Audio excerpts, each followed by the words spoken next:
On March the 1st, President Putin announced a new generation of weapons vastly superior to anything developed around the world. У России такое оружие есть. A hypersonic system, an ICBM with unlimited range, weapons that can fly through dense layers of the atmosphere, a nuclear-powered cruise missile, underwater drones, a unique combat laser complex. That got everyone talking about an arms race and that deadly Russian missile. But from Russia's point of view, it's the one that feels threatened and wants to restore nuclear parity. So how does that work? And what did Putin mean when he said, Нас никто не слушал. Послушайте сейчас. To be clear, nuclear parity came as a result of an arms race.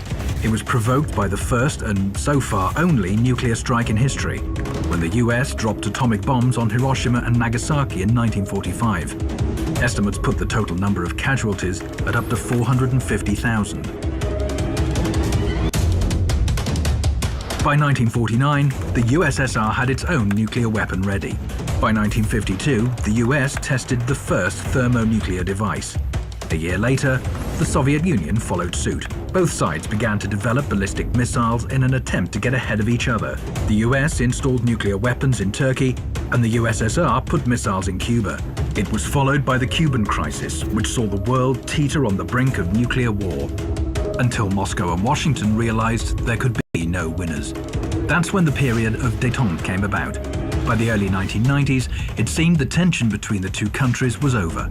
It was a time of promises, although some would prove empty over time. NATO famously promised Soviet leader Mikhail Gorbachev that it would not move an inch to the east. Даже такие были выражения, как это было у Бейкера, госсекретаря, что мы и на 10 сантиметров не двинемся в интересах НАТО или что-то. Recently declassified documents on the 1990 negotiations proved Russia's account is accurate. If we maintain a presence in a Germany that is part of NATO, there would be no extension of NATO's jurisdiction for forces of NATO 1 inch to the east. There would be no effort to exclude anyone, and there would be no step taken at this time to push anyone ahead of others. In 1994, the US changed its mind about expanding east. We're going to move forward on this, but I'd never spring this on you. But over the past 18 years, NATO's been joined by Hungary, Poland, the Czech Republic, Bulgaria, Romania, Slovakia, Albania, Croatia, Montenegro, as well as the former Soviet republics of Lithuania, Latvia, and Estonia. NATO is now at Russia's doorstep. Here is an online meme on how Russia moved its country too close to NATO's military bases. Furthermore, the US moved its missile defenses closer to Russia's borders, another promise broken by Washington. In 2002, the US pulled out of the ABM treaty signed decades before when the Soviet Union was still in place. What is missile defense? It enables one party to launch its own missiles and intercept any counterstrike. It could guarantee victory in a potential war.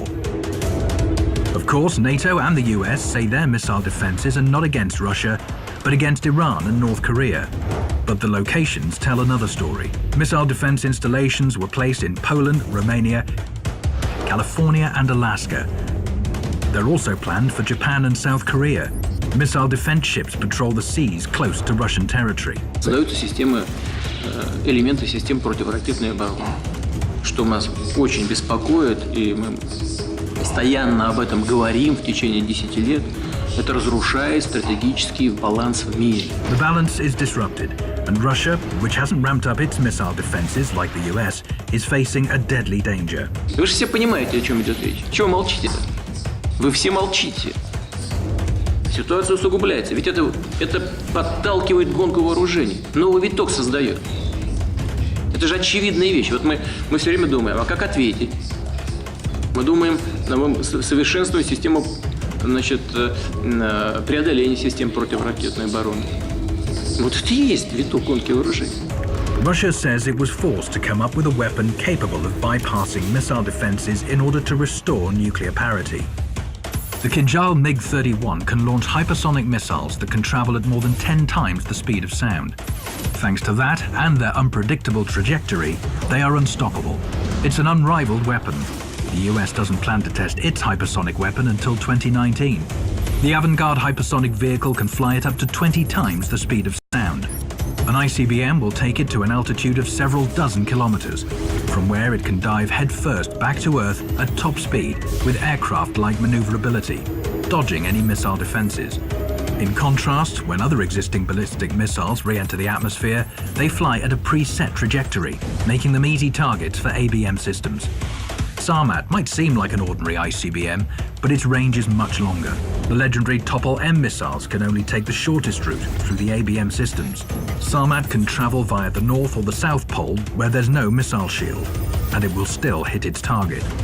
But most importantly, Sarmat is a heavy missile capable of carrying more than 20 warheads. That's 5 times more than previous generation missiles. The Burevestnik nuclear-powered cruise missile is a unique weapon. It's basically the same as an American Tomahawk.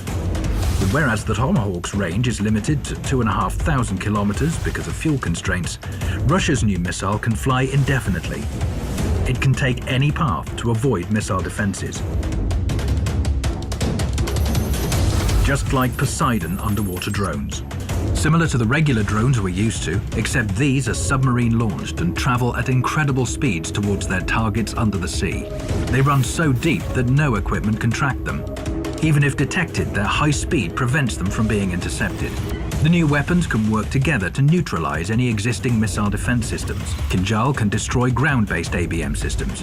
Poseidon drones take care of those at sea. Then, the Sarmat, Avangard and cruise missiles can be launched towards their target, bypassing any remaining barriers.